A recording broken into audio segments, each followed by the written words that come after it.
Okay, so ibig sabihin Terminal 3 pa rin ang assignment ni Cebu Pacific sa domestic.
So ibig sabihin, hindi pa rin tapos yung runway 13. Kaya dito pa rin tayo nakalapag, ano ba tawag dito? Ano pa rin tayo, no? Sundo. Sinusundo pa rin tayo ng shuttle bus.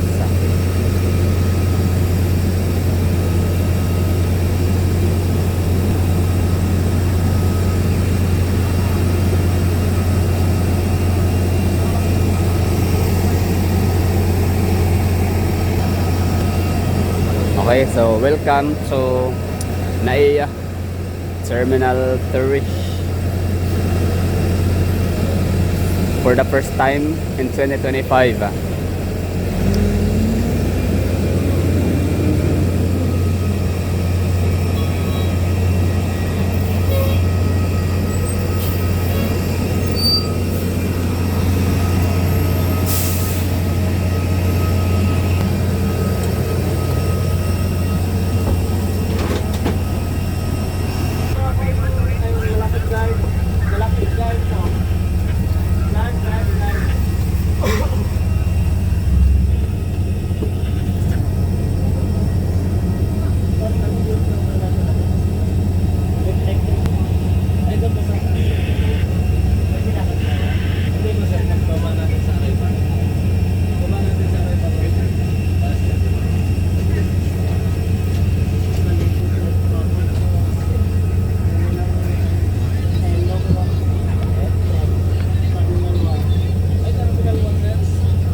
Okay, so sila naman ay pauwi, no?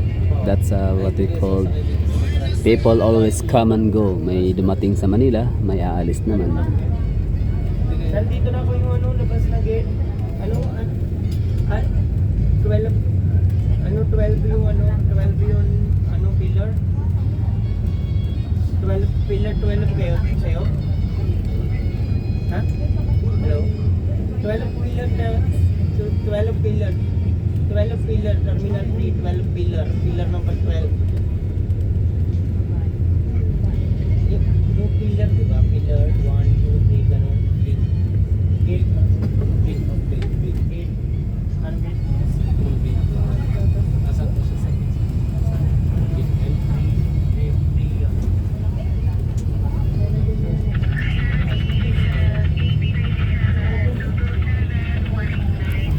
Hong Kong.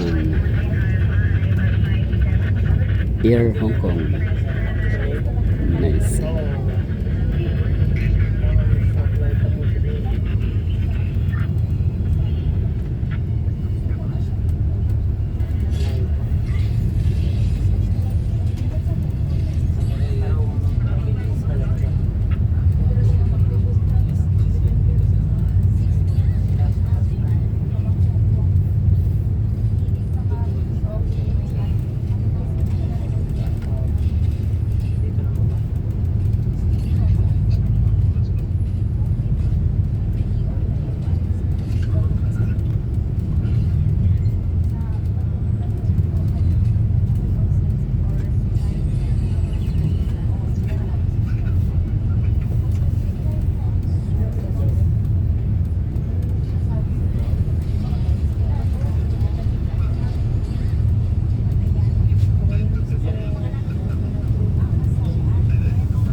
Wow, napalaking ano nito.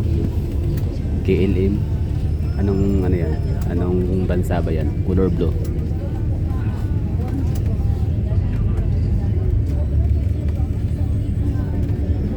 Love the Philippines. Okay.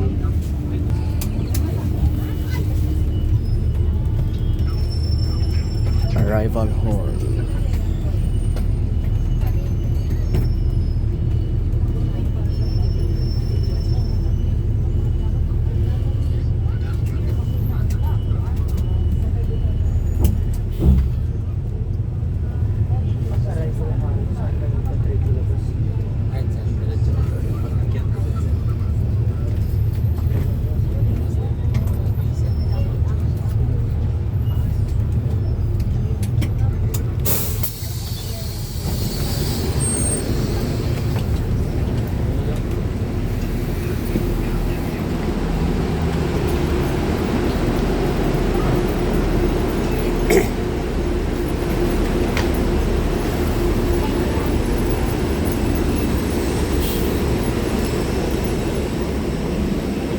So yung mga nagmamadali, sila yung madalas may mga connecting flight.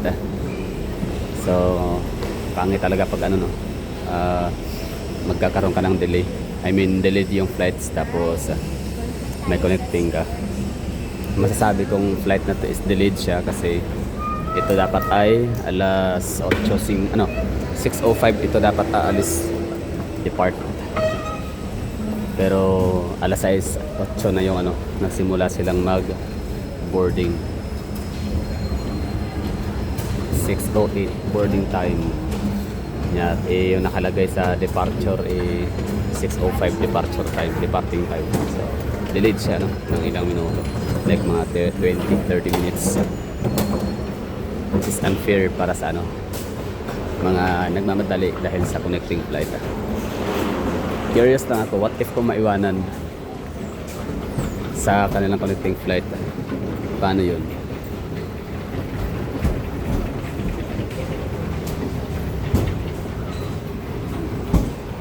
Sila sir, Orga sir.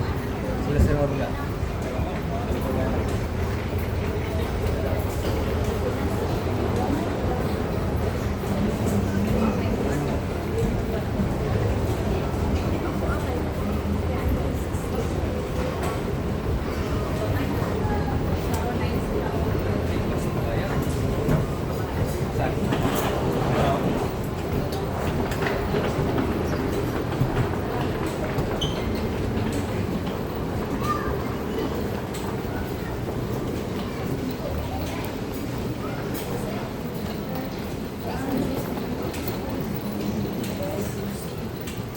Malaki din yung Neo 321. So ibig sabihin siya, makakadala siya ng nasa mga 300 passenger. Tama ba?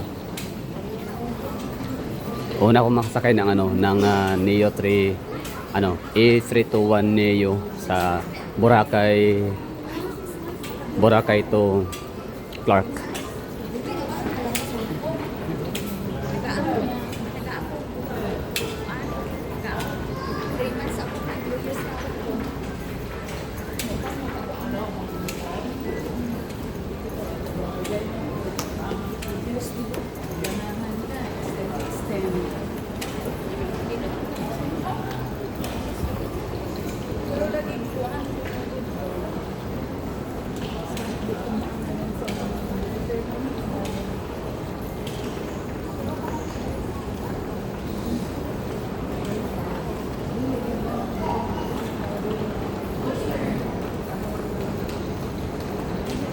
Okay, so akala ko kasi last year nung November, yun na yung huli kong punta rito sa Terminal 3.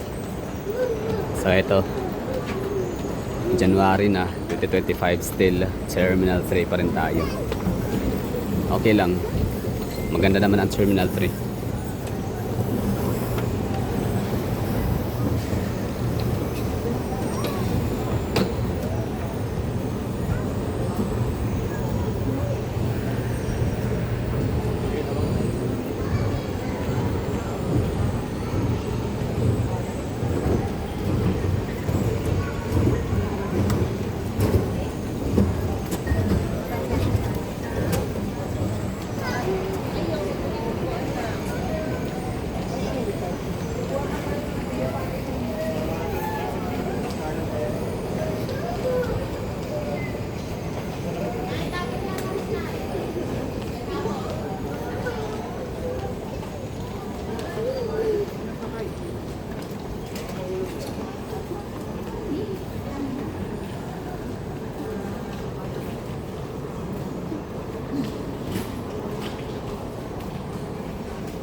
So ito yung arrival para sa mga domestic. Ito naman yung international sa kabila. Ayan, may mga nag-aantay ng kailang mga guest. Ang iba ay nag-aantay na kailang mga AFAM. Saan ba tayo dito? Sa kabila. Okay, dito tayo. Puntahan natin yung mga tindahan ating pinapasyalan lagi kapag tayo ay nasa Terminal 3.